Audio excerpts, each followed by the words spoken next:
Hello everybody, I'm going to read you one of my favourite stories. It's called The Lion Who Wanted to Love and it's by Giles, Andreae.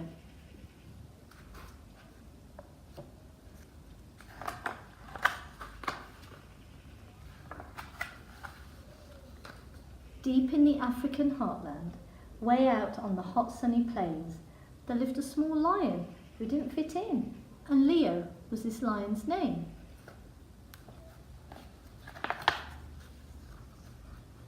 Now lions are usually fierce, and lions are meant to be strong, but Leo just wanted to love everybody and play with his friends all day long. "You worry me, Leo, my darling," his mum started to say one day.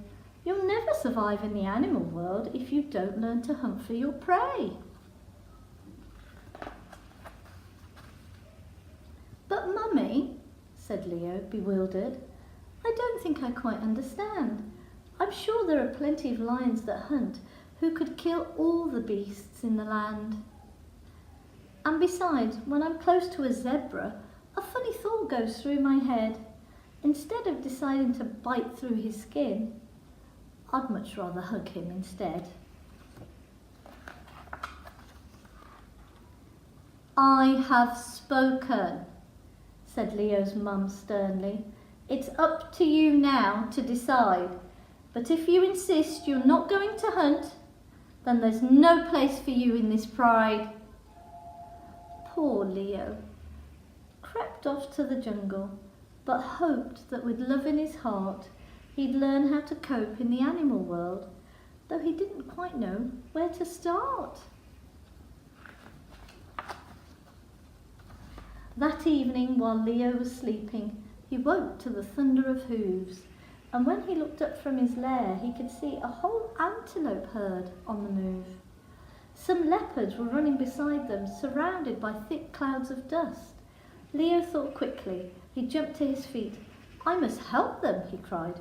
"Yes, I must." Then he caught sight of two injured young ones who couldn't keep up with the bunch.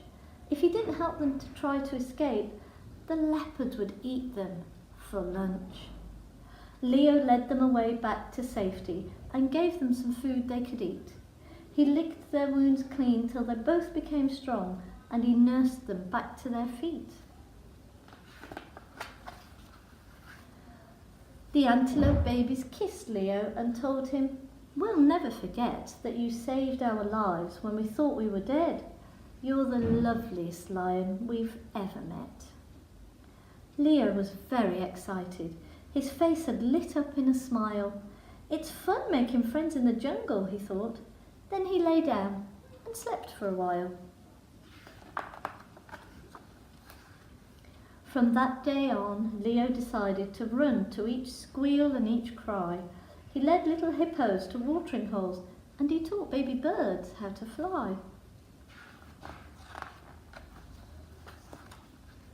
He helped a giraffe who'd been injured and a vulture who'd broken his wing, and even though all of his friends gave him food, he never once asked for a thing. Then one day, beside a wide river, Leo heard a small animal scream. He ran to the banks and caught sight of a cheetah being swept very quickly downstream. "Please help!" cried the cheetah in panic. "I haven't yet learned how to swim. The waterfall's going to drown me, I'm sure." With a splash, Leo boldly leapt in. He managed to rescue the cheetah and push him quite safe to the side, but as he was trying to scramble ashore, Leo slipped and got caught in the tide. The river was crashing and foaming, and Leo let out a loud yelp. The waterfall wasn't too far away now, so the cheetah rushed off to find help. The friends Leo had in the jungle all raced to the bank straight away. They wanted so much to show Leo their thanks. At last, they had now found a way. They climbed on the rocks through the rapids and linked themselves up tail and paw. An elephant wrapped his long trunk round a tree, which anchored them safe to the shore. And when Leo got to the rapids, a lioness dipped her head. She lifted him gently across to the bank. "You're safe, Leo darling," she said. "My son, you're a brave little lion," she spoke in her humblest tone. "I was wrong. Now I see love can bring us together. Please, Leo," she said, "come back home."